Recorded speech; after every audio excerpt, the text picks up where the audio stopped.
প্রিয় দর্শক, আপনারা দেখছেন শিক্ষা, তথ্য ও বিনোদনমূলক ম্যাগাজিন অনুষ্ঠান সাতরং। পৃথিবীর যে প্রান্তর থেকে দেখছেন আপনাদেরকে জানাই সাদর সম্ভাষণ, প্রীতি, সালাম আর শুভেচ্ছা। বরাবরের মতো আজকে আমি আপনাদের সাথে রয়েছি রোশনা নিপা, এবং আমার সাথে দুইজন চমৎকার বিশিষ্ট অতিথি রয়েছেন। চলুন ওনাদের সাথে পরিচিত হই। প্রথমে আমার সাথে রয়েছেন একজন অ্যাওয়ার্ড উইনিং, একজন এন্টারপ্রেনার, তারপর উনি হচ্ছেন সিঙ্গারও, উনি গানও করেন, হেয়ার ড্রেসার, এবং উনি award winning makeup artist jasmine Ferdous. আপনাকে সাতরং ম্যাগাজিনে স্বাগতম। সাতরংকে আমাকে ইনভাইট করার জন্য ধন্যবাদ। তারপর আমার সাথে রয়েছেন আরেকজন খুবই পরিচিত বিশিষ্ট নাট্য ব্যক্তিত্ব, একজন সাংবাদিক, একজন অভিনেতা, একজন লেখক। উনি হচ্ছেন কামরুল আই রাসেল। আপনাকে সাতরং ম্যাগাজিনে স্বাগতম। ধন্যবাদ আপা আপনাকে, এবং সাতরং ম্যাগাজিন অনুষ্ঠানকেও আমার পক্ষ থেকে অভিনন্দন আমাকে আজকে এখানে ইনভাইট করার জন্য। ধন্যবাদ কামরুল আই রাসেল। প্রিয় দর্শক, LB24-এর লন্ডন স্টুডিও থেকে আমরা এই অনুষ্ঠানটি সম্প্রচার করছি। আপনারা London Bangla, Sylhet TV, one Bangla, পাশাপাশি ইউটিউব চ্যানেলগুলোতে আমাদের এই অনুষ্ঠানটি দেখতে পাবেন। এবার কথা না বাড়িয়ে আমি গত পর্বের বিজেতার নামটা ঘোষণা করব। আমি জানি আপনারা অধীর আগ্রহে অপেক্ষা করছেন, অনেকেই উত্তর দিয়েছেন। সর্বপ্রথম যে দুইজন দিয়েছেন ওনাদের নাম আমি বলছি। গত পর্বের প্রথম ধাঁধাটি ছিল ঢেউয়ের উপরে ঢেউ, মাঝখানে বসে আছে লাট সাহেবের বউ। সঠিক উত্তরটি ছিল কচুরিপানা। উত্তর দিয়েছেন নাজমুল ইসলাম রাফান, সিলেট সদর থেকে। নাজমুল ইসলাম রাফান, আপনাকে অনেক অনেক প্রীতি আর শুভেচ্ছা সাতরঙ্গের পক্ষ থেকে এবং আমার পক্ষ থেকে। দ্বিতীয় ধাঁধাটি ছিল তুমি থাকো ডালে ডালে, আমি থাকি খালে খালে, তোমার আমার দেখা হবে মরণের কালে। সঠিক উত্তর ছিল মরিচ ও মাছ। এবং সঠিক উত্তর দিয়েছেন সাজেদা বেগম, বালুচর, সিলেট থেকে। আরও অনেকে দিয়েছেন, যিনি প্রথম উত্তর দিয়েছেন তার উত্তরটি আমি নিয়েছি। সাজেদা বেগমকেও অনেক অনেক প্রীতি আর শুভেচ্ছা আমার পক্ষ থেকে এবং সাতরঙ্গের পক্ষ থেকে। এবার জানতে চাইব আমার অতিথির কাছে। প্রথমে আমি যাব জেসমিন ফেরদৌস। আপনি তো, আপনার কাছ থেকে জানতে চাইব আপনার ছোটবেলাটা কোথায়, কোন অঞ্চলের মেয়ে আপনি? নোয়াখালী, আমার বাবার বাড়ি নোয়াখালীতে, নানু বাড়ি নোয়াখালীতে। তো আপনি বাংলাদেশের নোয়াখালীতে আপনার জন্মস্থান। জি। আর বড় হওয়াটা কোথায় ছিল? বড় হওয়াটা ঢাকাতে। ঢাকায়। তারপর অনেক এইখানে এসেছেন। হ্যাঁ। এই দেশে এসেছেন তো আপনি অনেক বছর হয়ে গেছে। 20 years, yeah. 20 years. আপনি তো অনেক অ্যাওয়ার্ড পেয়েছেন, ইন্টারন্যাশনাল অ্যাওয়ার্ড উইনিং। এবং এই কি কি অ্যাওয়ার্ড ইন্টারন্যাশনালি আপনি পেলেন, এবং আপনি মেকআপ আর্টিস্ট হিসেবে অ্যাওয়ার্ড, ইন্টারন্যাশনাল অ্যাওয়ার্ডগুলো পেয়েছেন, কোন দেশের পেলেন, কিভাবে পেলেন, একটু আমাদেরকে বলবেন। থ্যাংক ইউ সো মাচ নিপাপু। অ্যাকচুয়ালি আমি গত বছর 2023-তে আমি best makeup artist of the year পেয়েছি। আমি 3টা অ্যাওয়ার্ড পেয়েছি। একটা হচ্ছে মাউন্ট মরি অর্গানাইজেশন, ওরা আমাকে অ্যাওয়ার্ড দিয়েছে।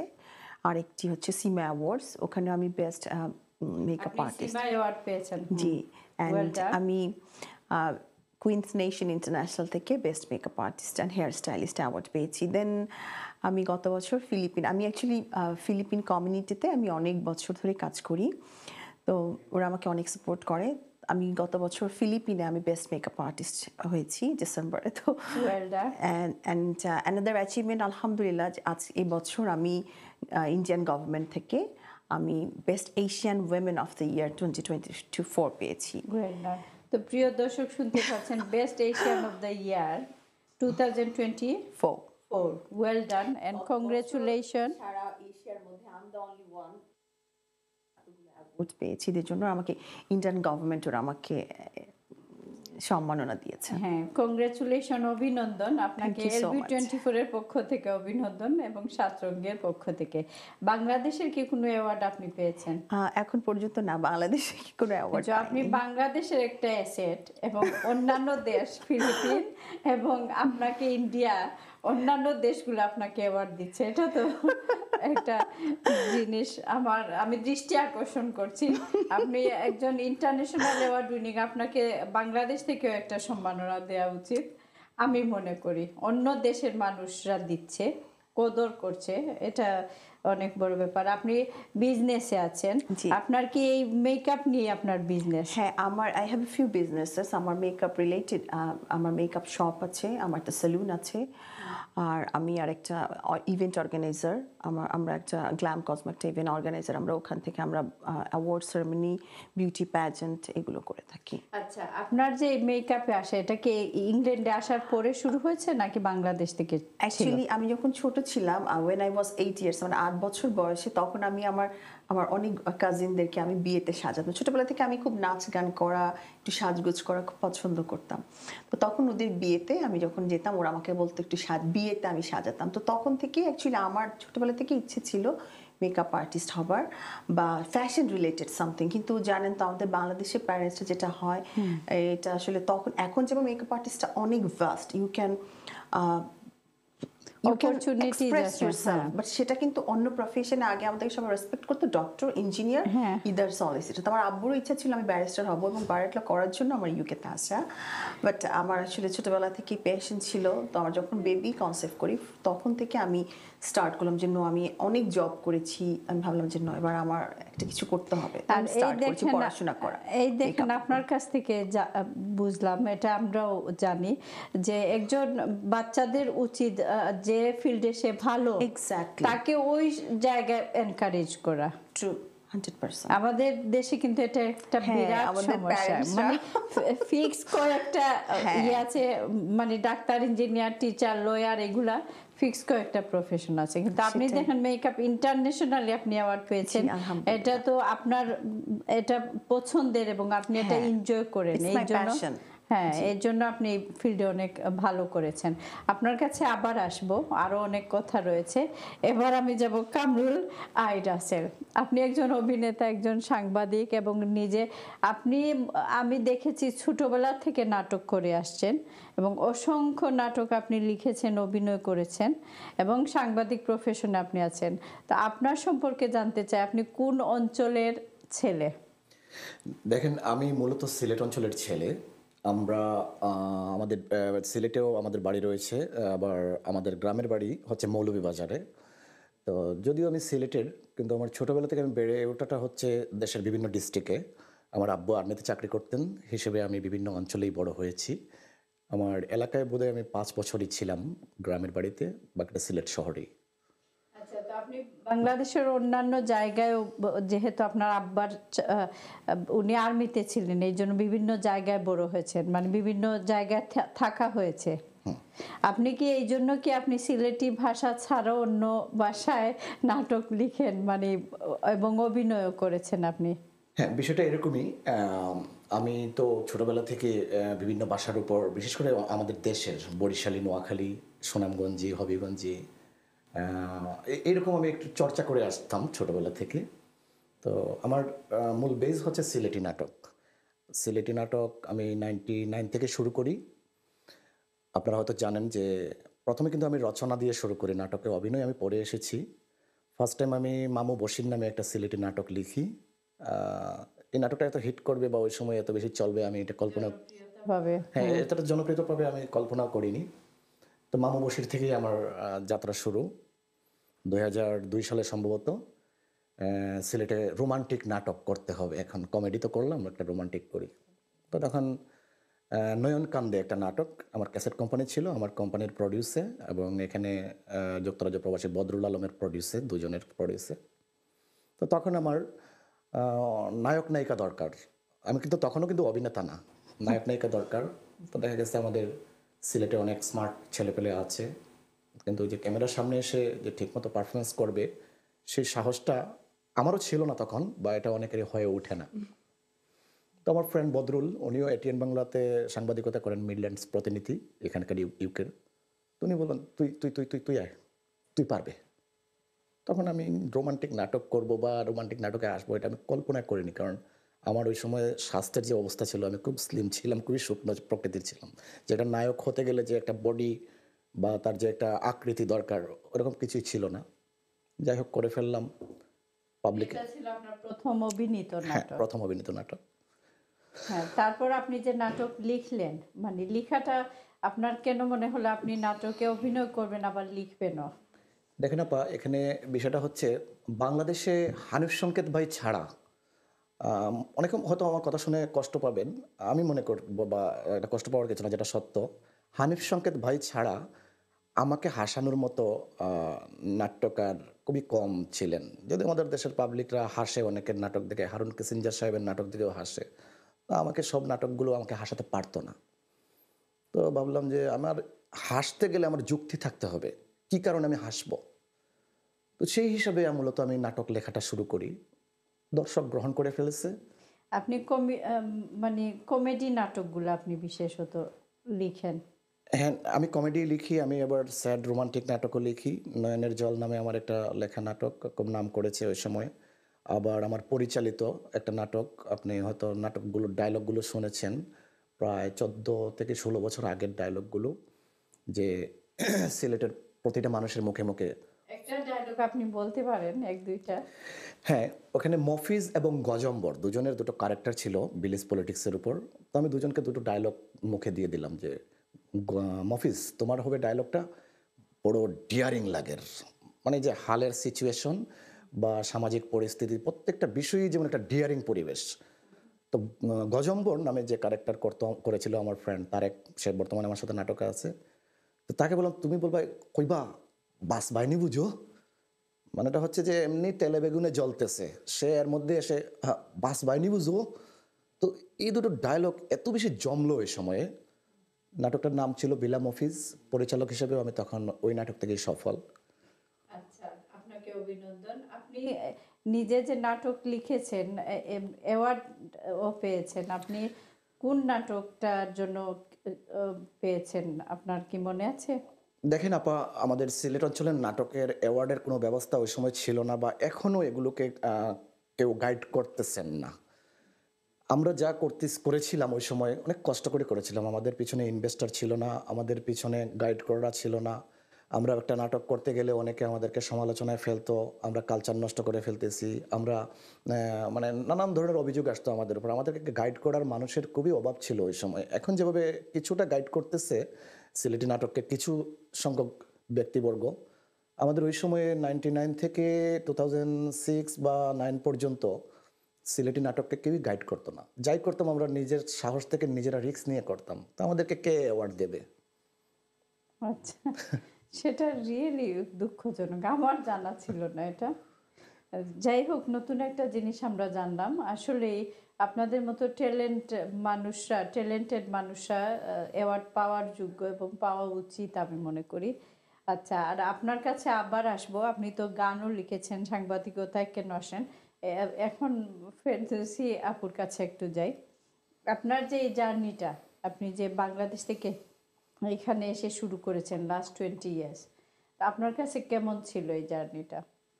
জার্নি তো সবসময় আপ এন্ড ডাউন থাকে। আমার জন্য অনেক শকিং ছিল আমি যখন এসেছি।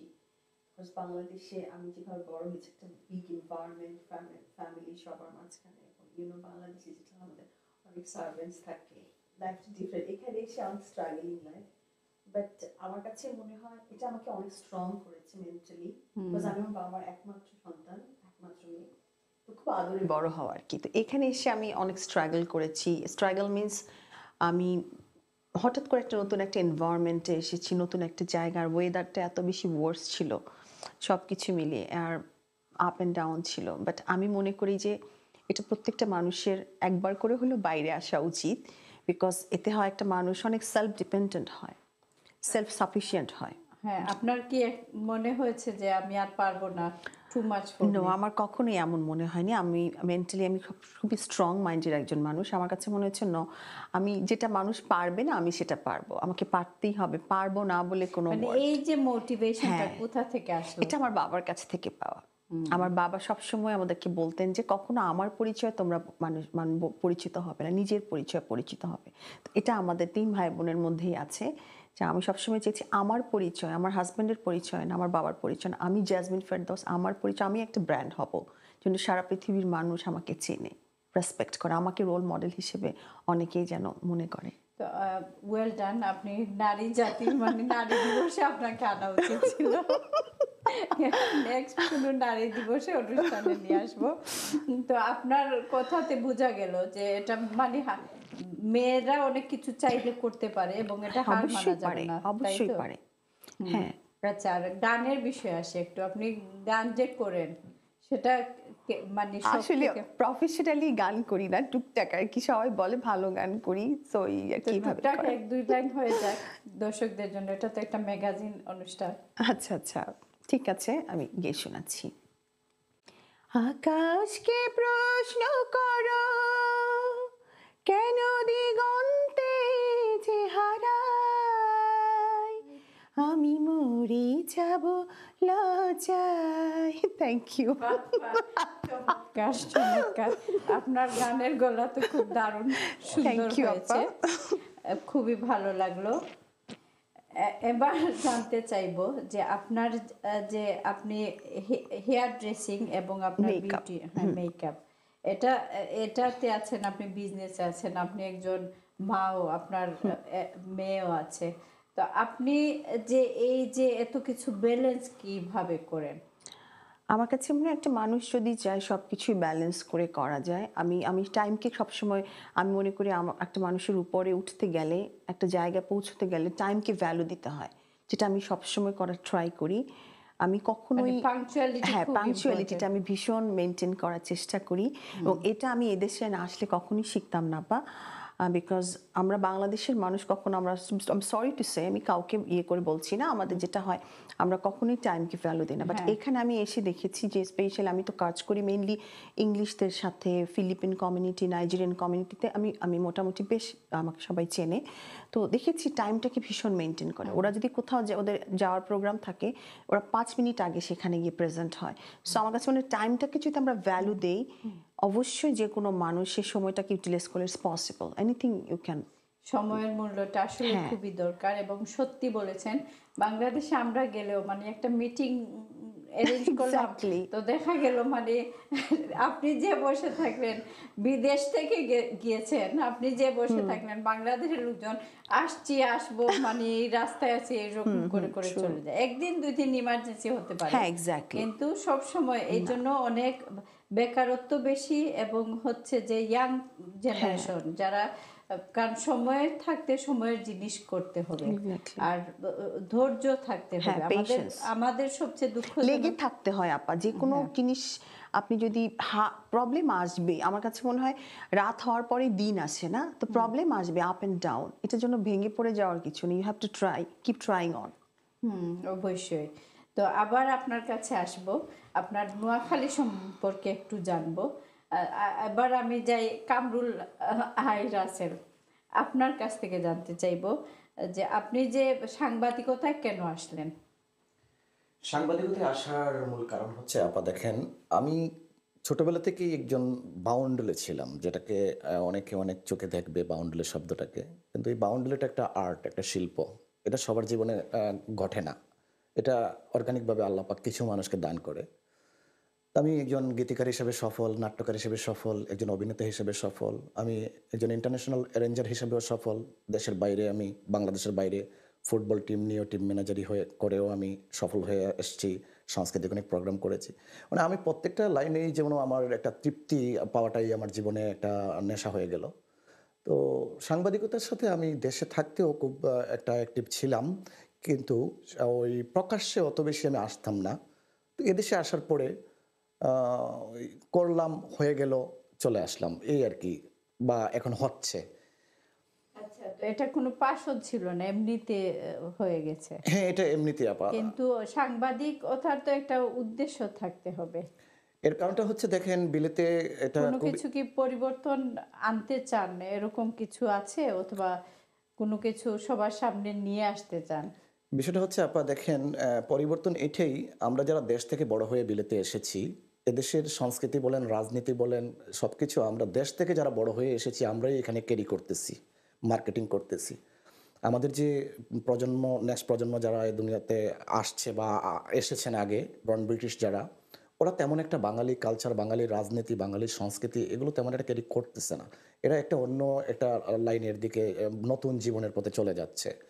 তো আমি মনে করলাম যে আমাদেরও তো কিছু কর্তব্য আছে। আজকে যদি আমি এই বাংলা সংস্কৃতি, বাংলা সাংবাদিকতা এগুলোতে আমি কাজ করি, অন্তত আমাদের এই কালচারটা, নিউজটাও তো একটা বাঙালি নিউজগুলো এখানে কমিউনিটির সবাই দেখবে, প্রজন্মর সবাই দেখবে। যেমন আপনি আজকে এটিএন বাংলা বা চ্যানেল এসের একটা নিউজ দেখতেছেন।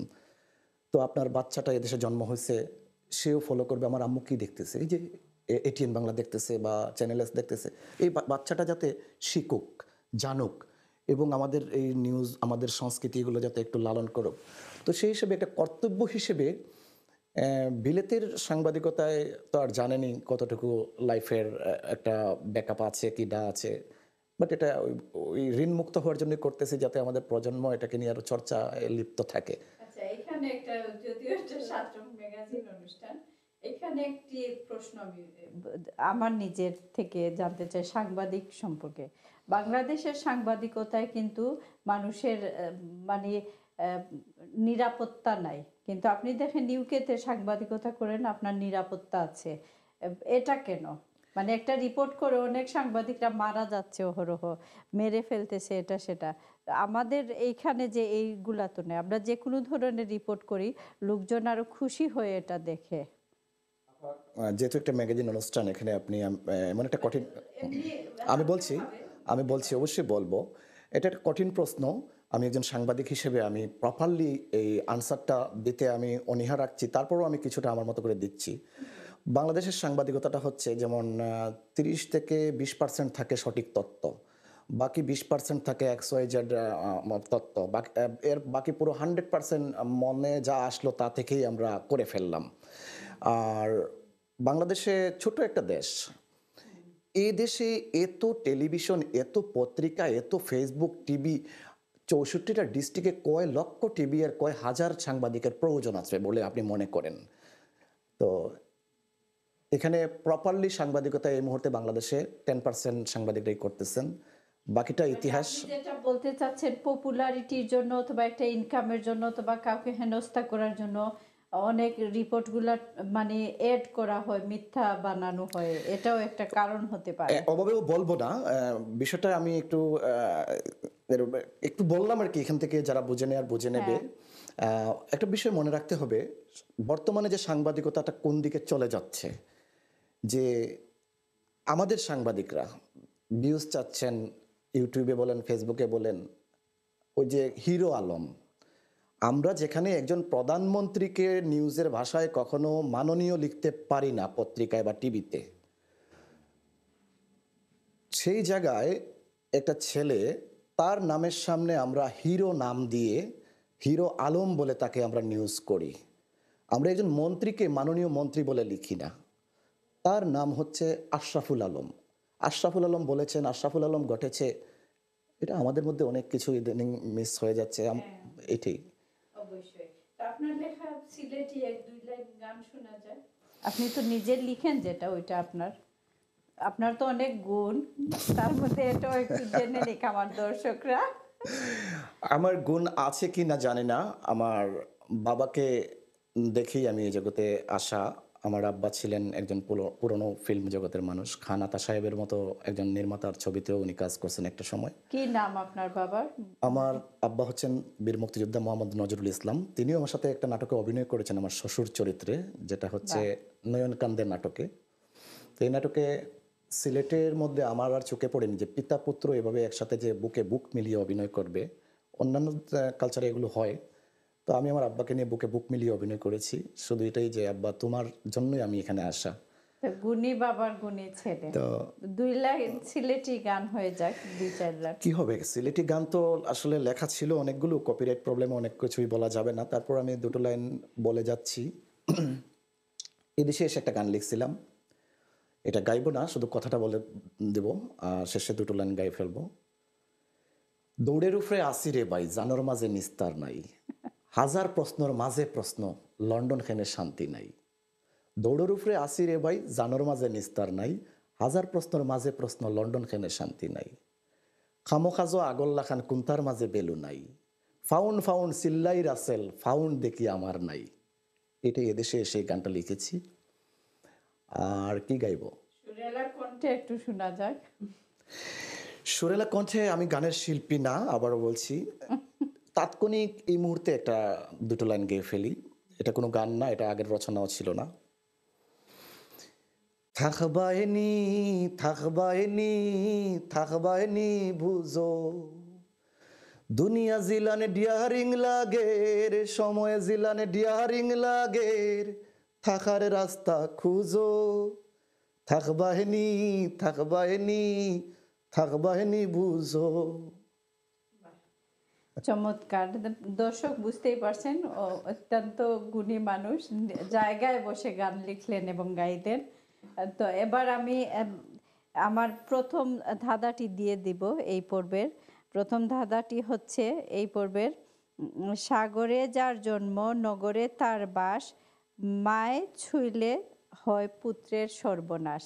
আমি আবার বলছি, এই পর্বের প্রথম ধাঁধাটি হচ্ছে, সাগরে যার জন্ম, নগরে তার বাস, মা ছুঁইলে হয় পুত্রের সর্বনাশ।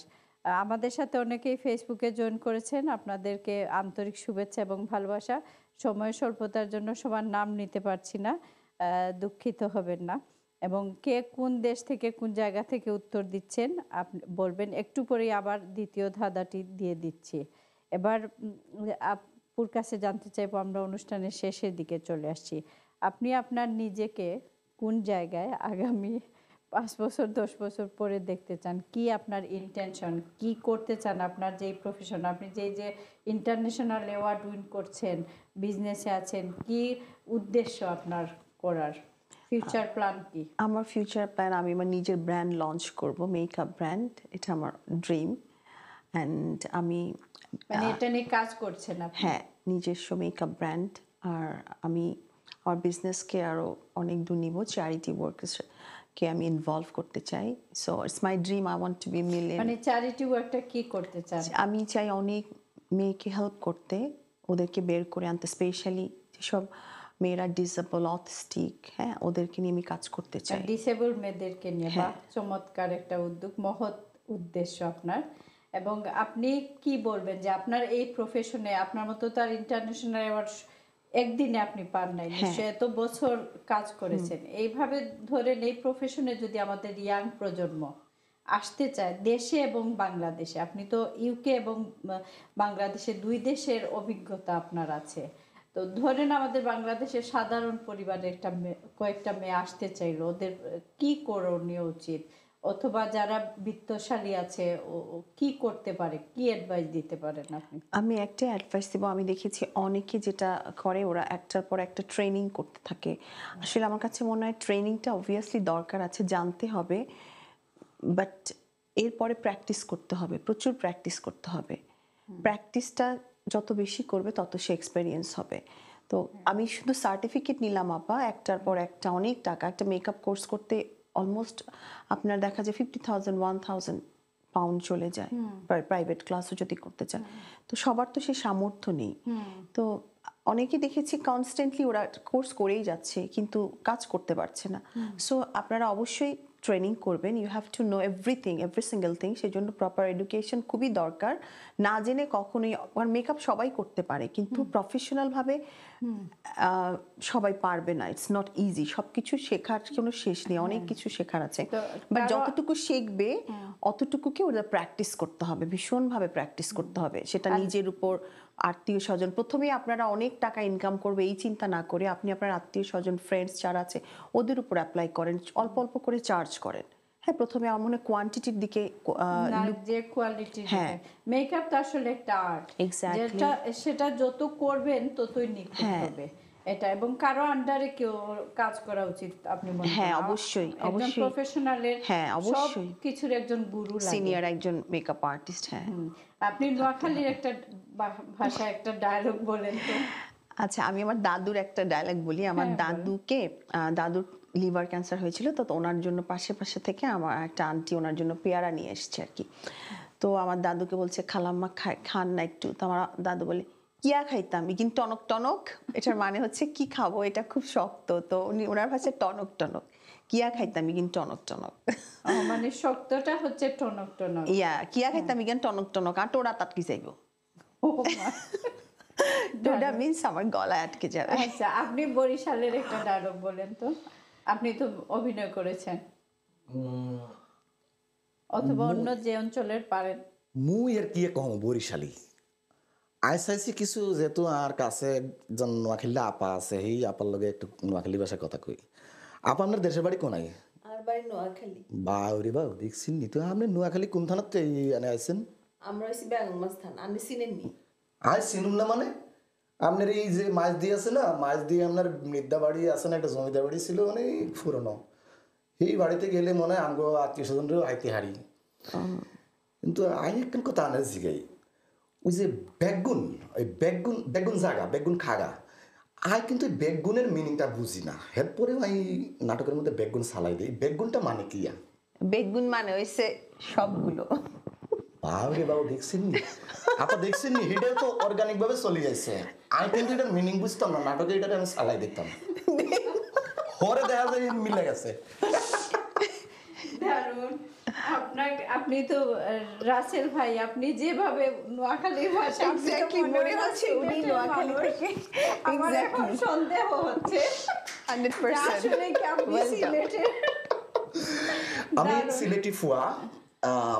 মামু বশির নাটক যখন লেখি আপনার 2099, তখন এমন কিছু শব্দ আমি ব্যবহার করছি, এই শব্দগুলা নিয়ে এমসি কলেজের গবেষকরা গবেষণা করছে যে গিরি খাওয়ার গরু গিরি খাওয়া, আগাডোগার গরু আগাডোগা, হ্যাঁ, অনে খনে মানে জনে।